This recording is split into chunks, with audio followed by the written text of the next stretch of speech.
ఒక చిన్న ఇంటికి రేకుల షెడ్డులో ఈ యొక్క ప్లాస్టిక్ పూలతో ఏ విధంగా అలంకరించారో అనేది చూస్తే మనం ఇక్కడ పైన అన్నీ కూడా వేలాడదీయటం అనేది జరిగింది.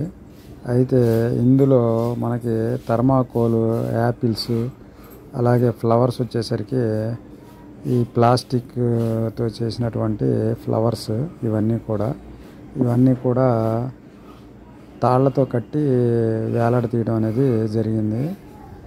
ఆ తర్వాత కింద ఉన్నటువంటి ఈ మంచం మీద ఇవన్నీ కూడా ప్లాస్టిక్తో కూడినటువంటి దండలు. ఈ దండల్ని అన్నీ కూడా ఉపయోగించి అక్కడక్కడ ఈ ఇంట్లో అలంకరించడానికి రెడీ చేశారు. ఈ విధంగా చిన్న ఇంటిని పండుగల సమయాల్లో అలంకరిస్తూ ఉంటారు.